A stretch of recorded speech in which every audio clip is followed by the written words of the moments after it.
This is Note-Taking Guide 8.5 for Mathematical Decision Making for Life. Today we're going to talk about something called a truth table. And I've given you a whole lot of help on this note-taking guide, so please make sure you don't lose this note-taking guide and refer to it often, because these tables that I put on here for you are like cheat sheets to everything that you need to know about truth tables. So to start out, a truth table lists all the possible combinations of truth values. In a two-valued logic system, a single statement P has two possible truth values, truth for T and falsehood for F. So if you have a statement that we're going to call P, maybe the statement is, I have red hair. Well, there's two possibilities of that actually happening. The first possibility is it would be true, you do have red hair. Or the second possibility would be that it would be false, you do not have red hair. So this is just a simple and easy, quick way to write down the possibilities and outcomes of a statement. So here we go on and we talk about two statements. So given two statements, P and Q, there are four possible truth combinations that could happen. You could have true and true. You could have true and false.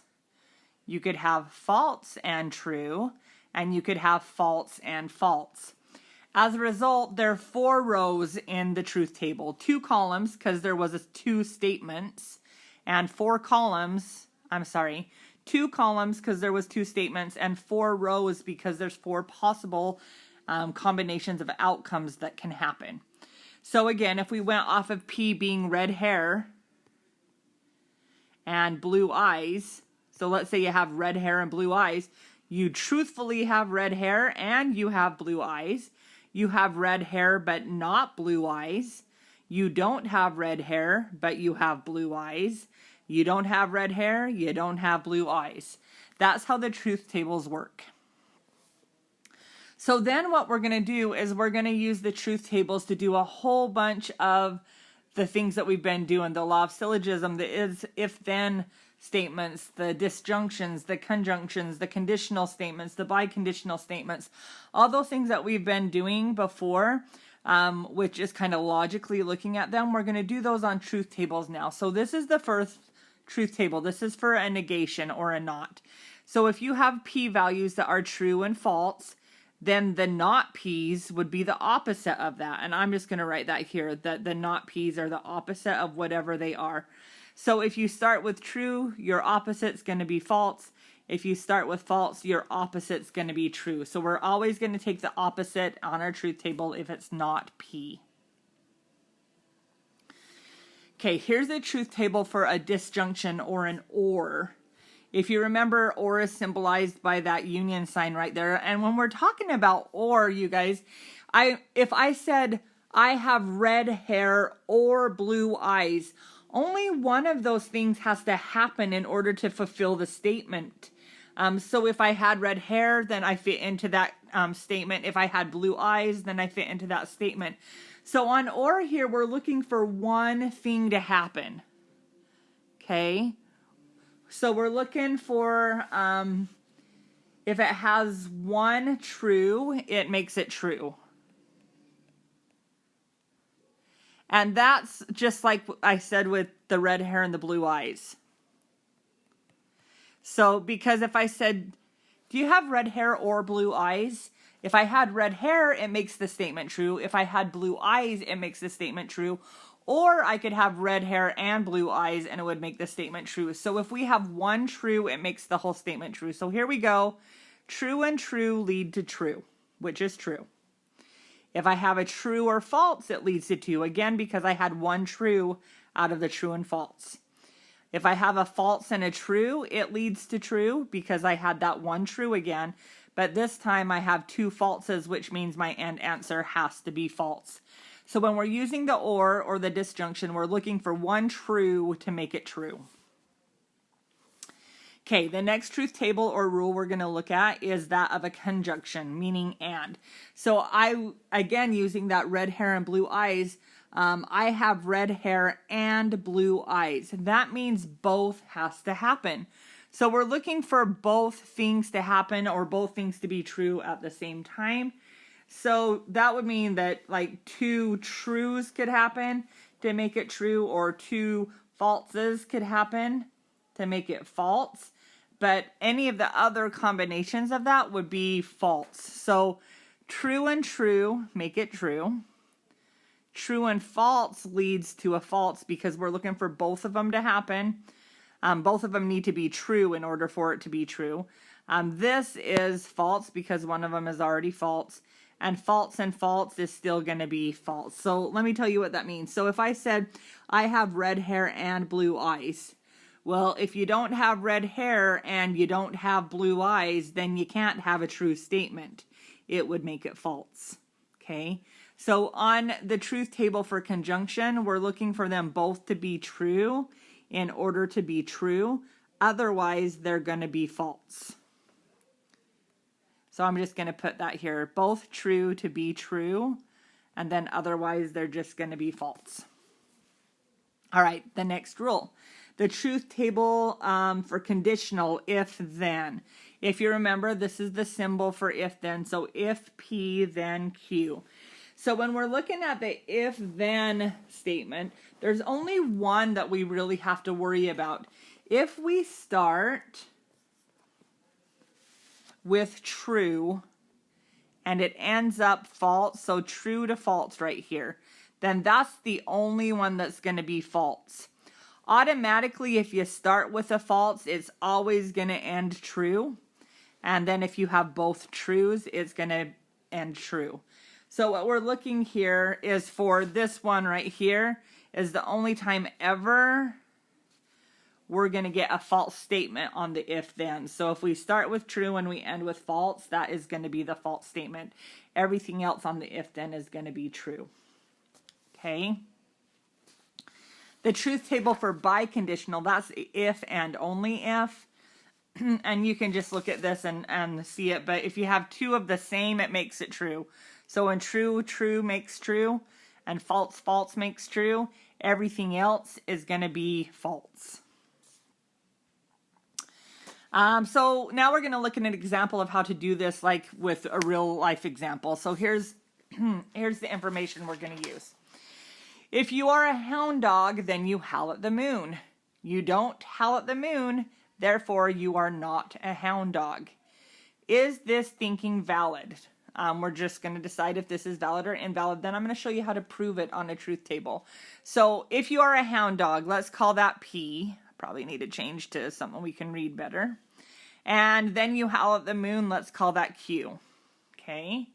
So you don't howl at the moon. That would be not Q, right? We don't howl at the moon. Therefore, you are not a hound dog. So that would be not P. So if we are going to write this out in the statements the way we wrote them out the other day, we would say P implies, or if P then Q, or P implies Q, because that's our statement that we got from here. Then we would say not Q, therefore not P. Do you remember writing those statements the other day from that? So that's what our statements are saying here. And it's written for you out over here. So it says step 1, symbolize the argument, which is what we did with our P's and Q's. Let P represent the statement, you are a hound dog. Let Q represent the statement, you howl at the moon. Then the argument has this symbol form. If P, then Q, not Q, therefore not P. So what we're going to do now is we're going to use a truth table to determine whether or not this statement is valid or invalid. Now, it looks a little bit complicated, but I really have done like step by step on this for you so you can't forget what to do. So I just want to start and talk about how I filled out the top part of my truth table here. I first had to identify my P and Q. So the first column is always all trues, then falses. So like we were saying at the very beginning of this note-taking guide, that when you have 2 statements, then you're going to have 4 rows here because you're going to have 2 trues and 2 falses on each one. So when we fill out this first column, if there are 2 statements, there should be 4 total true falses. If there are 3 statements, there should be 8 total true falses. When we do this column, we always want to write all of the trues first and then all of the falses after that. So that's why I have true, true, false, false. Okay. On the second column, we know we have Q. We identified a P and a Q. This time when we're doing it, we're going to alternate our true falses. So because we only have 2 statements, it's going to go true, false, true, false. If there was 3 statements here though, and we had to do a third column, this column would be rotated true, true, false, false, true, true, false, false to get up to the 8 total ones. So just kind of some hints here.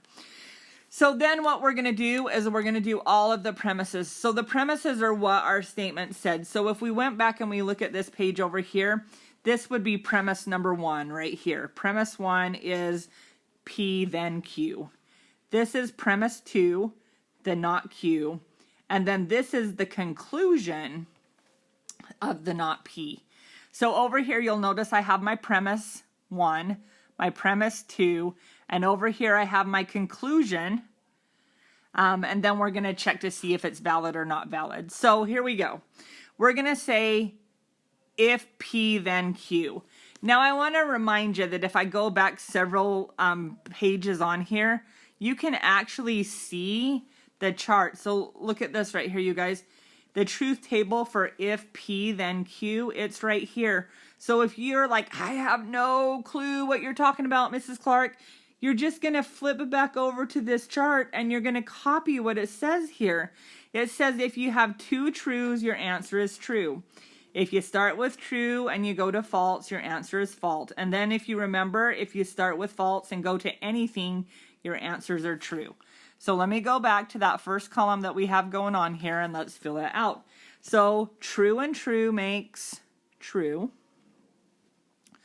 True to false makes false. And then because those 2 start with false, they're both going to be true. But really, you guys, go grab it right off the chart. Okay. This time I'm going to do not Q. So I'm going to look at my Q values here and I'm going to do the opposite of it. So if it was true, I'm going to write false. If it was false, I'm going to write true. If it's true, I'm going to write false. And if it's false, I'm going to write true. So now that I have identified both of my premises and I have done the truth table for it, what I need to do now is I need to AND all of the premises together. So to AND them together, again, you guys, all you have to do is arrow back or really flip your paper. I have to arrow back. Find your AND table. Here's your AND table right here. So here's your rules and this is your answers for those rules. So 2 trues make a true. Everything else is false. So you have to have 2 trues to make a true on the AND. So I'm going to arrow back over to mine and I'm going to look for 2 trues to make a true. So I'm looking at these 2 now. Because if you see the order here, that's what that says to do. So true and false makes a false. False and true makes a false. True and false makes a false, and true makes a true.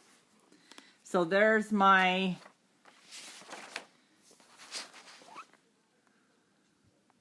okay, so now I'm going to do my not P. So again, to do not P, I'm going to come over here and I'm going to look at the P column, and I'm just going to do the opposite of that.